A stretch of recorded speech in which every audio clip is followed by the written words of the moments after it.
It's no secret that it takes time to build muscle, but what if you could do it faster by working smarter rather than harder? Well, that's exactly what I want to go over today. The 10 biggest and best muscle building tips for beginners and naturals. And you might be thinking, well, who the heck are you to be giving me advice and tips on building muscle? And that's a very fair question. After all, I spend most of the time on this channel talking about fat loss, but my experience in fitness is firmly rooted in natural bodybuilding. I took myself from being a chubby teenager with hardly any muscle at all to a 230-pound fitness model, and I did it all naturally. So if you want to learn how to build muscle using steroids, there are probably way better sources out there. But if you want to learn how to do it naturally, give this video a chance, because I spent over 10 years focusing on finding the fastest ways to build muscle, and in the process of opening 3 gyms, I also prepped a lot of men and women for natural bodybuilding and bikini competitions. So today, I want to give you all my most guarded muscle building secrets for free. I'm also going to do my best to make all these tips unique, so it's not going to be the same old stuff that you've heard over and over again, like simply telling you to eat more protein. With that said, let's start with the very first tip, which is to incorporate periodization. When done correctly, this is one of the most powerful things you can do to improve your muscular strength and size consistently. In a nutshell, periodization is the systematic breakdown of your training plan over the course of time, and it'll include micro, meso, and macro cycles, which will essentially break down your training plan into weeks, months, and years.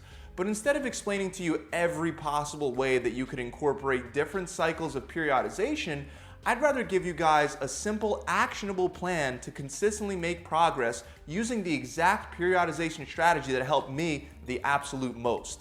You're going to start by finding out what maximal weight load you can lift for each of your compound exercises for roughly 9 to 10 reps. This means that if you select a weight load that you could do for 11 reps, you should up that weight load. And the same thing goes vice versa. If you select a weight that's too heavy and you can only do it for 7 reps, then drop the weight. You're going to stick to this rep range for 2 to 3 weeks straight, and you're going to try to increase the weight that you're using over the course of these 2 to 3 weeks. Again, staying within that 9 to 10 rep range the whole time. After those 2 to 3 weeks are over, you're going to switch over to a rep range of roughly 5 to 7 reps. Again, find the maximum weight you could do for that rep range, which should obviously be higher in weight than what you were doing for the 9 to 10 reps. Now, you're going to stick to this new rep range for another 2 to 3 weeks. Once again, you're going to be trying the whole time to up the weight whenever you can, as long as you can stay within that 5 to 7 rep range. Finally, after you're done with those weeks, you're going to do a rep range of 3 reps for all those compound exercises, again, for 2 to 3 weeks before switching back to the original 9 to 10 rep range. When you come back to the 9 to 10 rep range, you'll notice that you're going to be significantly stronger and you'll be able to lift more weight. And you just continuously work through these cycles. Every time you come back to an old rep range that you did before, you want to try to increase your weight load, even if it's by 2.5 pounds. This method helped me break through some of my biggest plateaus that I've experienced with building muscle. Literally do exactly that, and I promise you, you won't be disappointed with your results. Let's move on to the second tip. Increase meal frequency. Now, I know this goes against my typical advice that I give for fat loss. For fat loss, meal frequency doesn't matter that much, but building muscle requires a lot of calories. Especially if you're struggling with building muscle, you're going to need to eat a lot of food. The only way that you're going to be able to eat enough throughout the entire day is by eating more often. As you build more muscle, the only way you're going to be able to continue building muscle is by continuing to up the amount of clean food that you're consuming throughout the day. When I was at my biggest at 230 pounds, I was eating 8 to 9 times a day, waking up in the middle of the night to have an additional protein shake to keep my body in a constant muscle building mode. When you first start bulking up, you don't have to start with 8 to 9 meals a day. You could probably start with 4 or 5 meals a day, but as your muscles grow, your diet will have to grow as well. So I need you to get used to being uncomfortable with the amount of food that you have to eat, and I want you to get used to the feeling of being really full. Just like feeling hungry when you're cutting, it's a necessary sacrifice that you have to make to hit your goals. I know right now intermittent fasting is very popular, and I'm actually a big fan of intermittent fasting, but I don't recommend intermittent fasting if you seriously want to build as much muscle as fast as possible, because it's only going to make it harder to eat the amount of calories required per day. Let's move on to tip number 3, which is to increase your carb consumption. This is a very important piece of advice that most guys are not following. Most beginners are obsessed with protein consumption, which leads them to completely ignore the other essential macronutrients. Of course, protein is important, but 3 to 6 ounces of a protein source per meal should be enough. Carbs you're going to want to increase higher, especially if you're a hard gainer. And when I say increase your carb consumption, I don't mean eat more sweets. I'm talking about only eating low glycemic, healthy sources of carbohydrates like brown rice, sweet potatoes, yams, buckwheat, barley. You get the idea. There are 2 reasons why you want to increase your carb consumption. The number 1 reason is because carbs are very insulinogenic. And when you're trying to build muscle as opposed to burning fat, you actually want to increase your insulin levels. Even though insulin will transfer energy into your fat cells, it is also the hormone that transfers energy and nutrients into your muscle cells. This ultimately spares muscle breakdown and it helps your muscles grow. The second reason why you want to have more carbs in your diet is because you'll constantly be refilling the glycogen stores in your muscles, allowing you to lift more weight and have more intense workouts at the gym. Carbs will help give you that push that you need to consistently make progress with your total training volume. As easy as it might sound to simply eat more carbs, when you're having the types of carbs that I just laid out for you multiple times a day, you'll find that it's definitely not easy. But it's worth it because those carbs will allow you to have more intense workouts, which brings us right into our next tip. If you're a natural trying to build more muscle, it's critical for you to focus on increasing intensity over time. The best way to increase intensity is by progressively lifting heavier and heavier weights. You have to focus on incrementally increasing the amount of weight that you put on the bar or on dumbbells. This is why the first tip that I started with was periodization, where I laid out exactly what to do to consistently increase your strength and your muscle size. But even if you don't follow that exact method, you have to prioritize increasing the intensity by increasing the weight load used over time for every one of your workouts.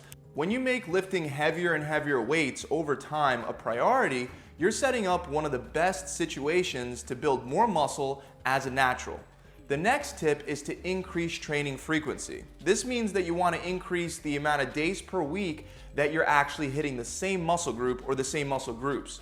Of course, you want at least 48 hours of rest before hitting the same muscle group again, and some people need even more time for full recovery. However, you'll be able to double your volume by working your chest, for example, twice a week instead of just once a week. An easier way to understand this is if you're normally doing chest days and you're getting in 12 sets, by doing it twice a week, you're going to be able to do 24 sets a week instead of just the 12 sets you would get by just doing it once a week. More overall work or volume throughout the week will lead to more overall results for naturals. Try hitting each of your muscle groups at least twice a week. To accomplish this, you would want to do this in a split training style. And this is actually my next tip. For muscle building purposes, to strictly gain size, you're going to be better off with a split training routine rather than a full body routine.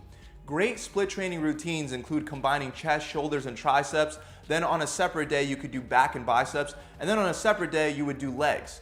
Also, you could do opposing muscle groups, like you could split it up where you would do chest and back one day, then legs the next day, and then arms, which would include shoulders, biceps, and triceps on a separate day.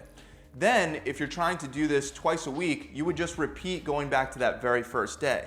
Split training is going to work better because you have more of an opportunity to focus in on one muscle group or on the muscle groups that you're trying to break down and completely break them down. And this is exactly why you're going to want to follow this next tip, which is to go right to the borderline of failure with every single set. Ideally, if you're working out very often, you don't want to fail on every one of your exercises, but on key compound lifts, the lifts that you're trying to get your strength up in, you want to spend at least a couple sets hitting failure. Failure is not the point where it's getting too difficult and starting to burn, so you just rack the bar. That is not failure. Failure is right before you literally can't lift the bar up anymore, and the bar is one rep away from coming down and crashing down on you. Obviously, do this safely, especially if you go to full out actual failure, you will want a spotter. Moving on, we have our 8th tip, which is to incorporate training styles like supersets and drop sets. A superset is when you do 2 exercises back to back with no break. And for muscle building purposes, you'll typically want to focus on the same muscle group for both of the exercises that you select. For example, if you're supersetting for chest, you might do a bench press and then immediately follow that up with a chest fly on the cable cross machine. With drop sets, you start with your heaviest weight, and after being right at the point of failure, you rack the weight, drop a little bit of weight off the bar, and continue for more reps. You could repeat this process of bringing yourself to failure and dropping the weight down multiple times to fully exhaust the muscles that you're working on. Tip number 9 is to stick to mostly compound exercises involving free weights, or if you must, use a machine that has a free range of motion. You don't want the majority of your workout to be made up of the selectorizer equipment because all those machines are locked into a range of motion. You won't get the kind of results you can get from using barbells, dumbbells, and just free range equipment if you're using selectorizer machinery. Of course, you can throw in a little bit of selectorizer equipment, but mostly just as a finisher towards the end of your workout after you've already broken down your muscles quite a bit.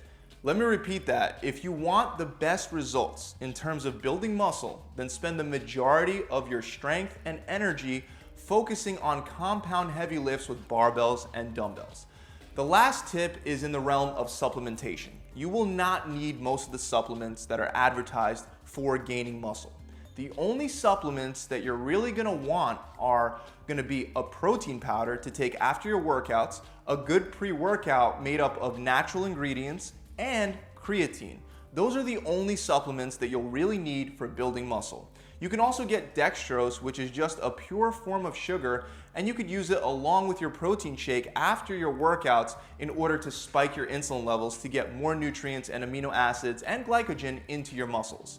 Since you're looking to put on muscle and you're gonna be eating in a calorie surplus, you don't need things like BCAAs and L-glutamine. You'll just need things like protein, creatine, and pre-workout. Definitely stay away from all those weight gain bulking powders. You can make your own by starting with whey protein and then adding coconut oil, oats, whole milk, or almond milk, and dextrose.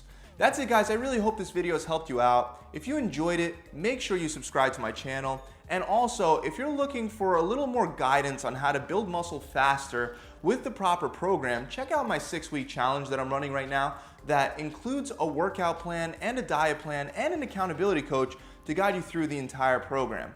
Besides building muscle, most beginners also have some excess body fat that they struggle with getting rid of. And the great thing about this program is that on average, people are losing either 20 pounds or 5% of their body fat in just 6 weeks. So if you'd like to build some muscle and burn some fat in the next 42 days and you stay really committed, for a limited time, you could have the entire program for free. To find out more, click the link below. Or you could visit my website directly at gravitytransformation.com.